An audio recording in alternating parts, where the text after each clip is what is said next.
like to now invite Kumar Sumer Singh for his remarks and presentation of the awards. Good afternoon, everyone. I really don't know whether I deserve to be taking up your time here at this conference.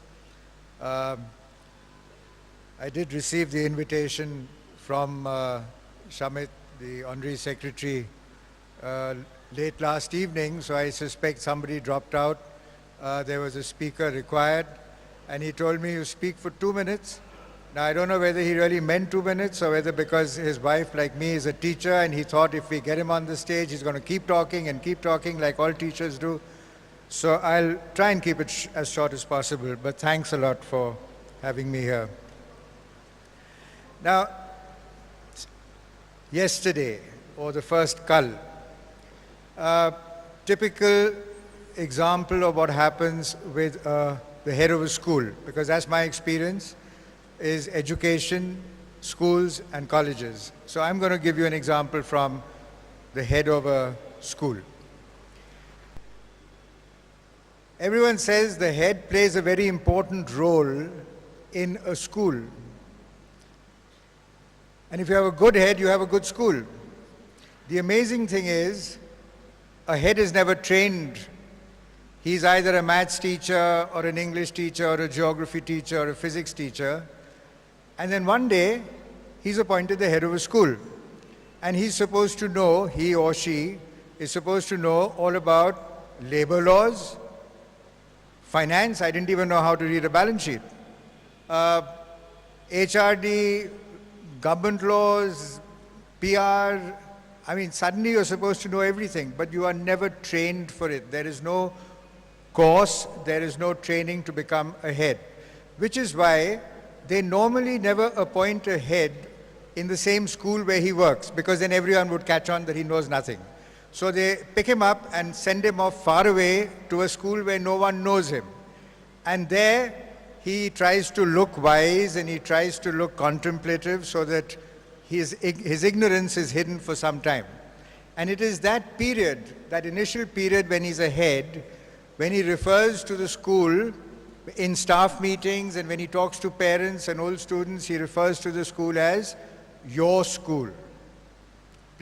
Remember this, notice it the next time. He always talks about your school.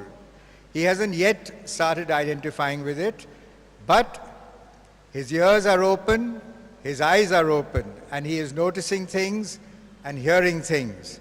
And this is his learning phase. When he gets a little more confident, he talks about our school. Now that is the productive time that has arrived. When he is still open to ideas, he is willing to discuss and exchange views and try and incorporate suggestions. Then comes the dangerous stage when he starts referring to the school as my school. That is the time either you get rid of him or you find a job and kick him upstairs, because your school is going to start stagnating and then go into decline.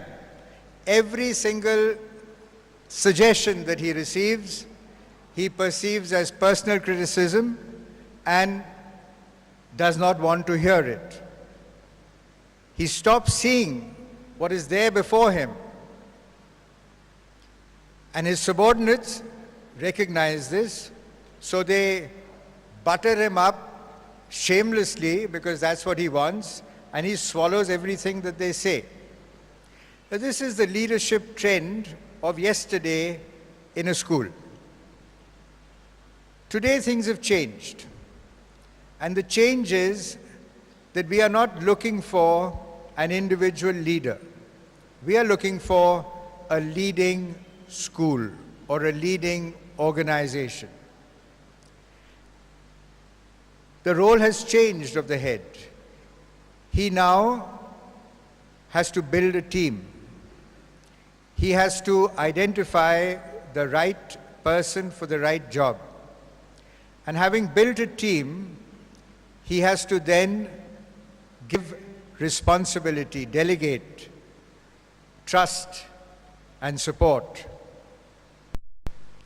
he has to pass on the credit for anything positive that happens.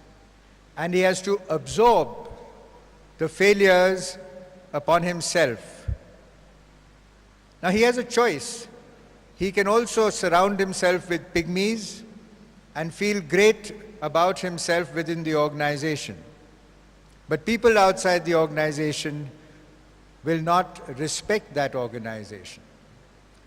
Or he can build leaders around him and build a leading organization which gets respect of people from outside, which brings satisfaction of work for those within. And therefore, that is the leadership requirement of today as a team leader. It is no longer necessary. As Mr. Bhargava said, a leader must continue to dream, he must continue to think. I say that is not necessary anymore. Within your team, there are so many people who are younger than you, who can dream, and they can come up with all kinds of ideas.